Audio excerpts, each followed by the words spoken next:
Kenny, Alex, thank you so much for both being here with me today. And I'm so excited to dive into your journey with type 1 diabetes, and both from your perspective of getting diagnosed, but then also, Kenny, from your experience of being on the parent end of things. We had like a pretty normal life. Alex was in 7th grade, a pretty active kid, loved sports and loved junk food. And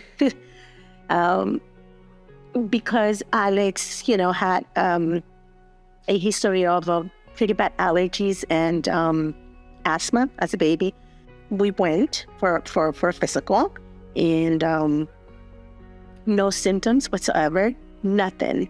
We went to the doctor, and I got a phone call. Then they did blood work, and we got a phone call the next day, and the doctor said his A1C, it was like 8.9. At that moment, you're like, maybe that's a mistake. Like, this can be, it's like healthy, nothing's going on. You feel like as a parent, so much pain, so many things going through your head at that moment. You feel like you're drowning, like, you're swimming underwater and not knowing where you're going. And I went online, and I was looking for community, day and night. And I'm so blessed, and so grateful, because pretty early into our diagnosis, into our, story, I was connected with like big people already, within like 2 weeks, 3 weeks, I had found you, I had found Neil, and I found Justin, I have found so many other, people. Yeah, like, what was it like in those first couple weeks of getting that news?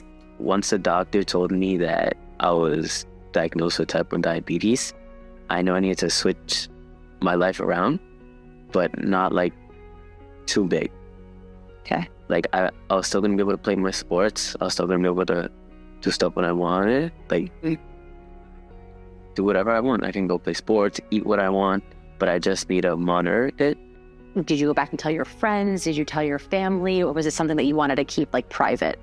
No, I think on the first day of being diagnosed, I'm pretty sure I went to the park with my friends, and I told them, I got diagnosed with type 1 diabetes. And do they know what that meant? They knew what diabetes were, but they were confused about it. But I couldn't tell them anything about it because that was the first day, so I didn't know anything about it either. Did you feel like most people know about type 2 diabetes and type 1 is harder to explain? Do you get sometimes people say oh, so you can't eat sugar? What do people say? There's people in school, sometimes I would have candy or chips, and they were you're diabetic, you can't have that. What do you feel was missing from the support that you initially got? The nurse came, they did the teaching, and I was kind of just looking at her, really her hands and, her mouth, but I was not really listening, and it gave me a huge binder with a lot of information that I took home. And then after a while, I started reviewing and going over on my own. But it's pretty, how in a matter of an hour, when you're there after diagnosis, it's impossible for you to really take in, So when the diagnosis happened, was it more focused on more of the tactical logistics of here's what diabetes is, here's what you have to do, and you're going to check in with us every 3 to 6 months, and we'll see you later? And they missed the part for you of saying, hey, your life is going to change a lot, but there are so many things you can still do, and so much that you can aspire to, be in your life. And was that piece missing? Correct.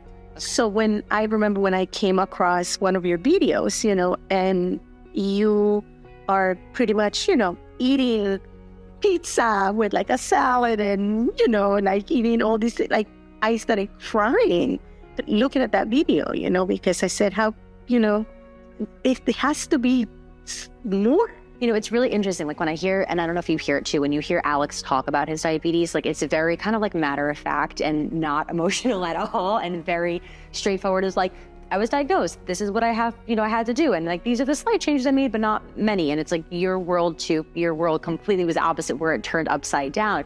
So you eventually got connected to Risely, and TK Type 1 sponsored you to come through our coaching program for 6 months. Tell me like the first, I guess, like session with Abby, what was that like? And how really coaching impacted your journey with this diagnosis for Alex and also Alex's, diagnosis? Probably the most significant, for me was acknowledging that I can do this.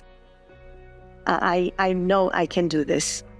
And that was probably the biggest thing, with Abby at the end of each session, every time, Yeah. I am capable.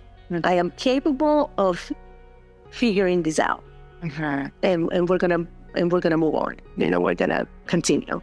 And you have the experience of going both to the doctors and you have the experience of coaching, and you need both, right? We need to supplement, and the coaching is more of the hand-holding and the, hey, we have an ample amount of time here to dive into the numbers, dive into the patterns, dive into what mindset blocks you have, what's going on with Alex.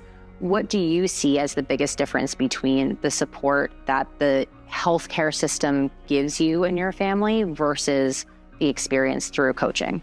After coaching twice with Abby, day and night, it was a before and after. Definitely now,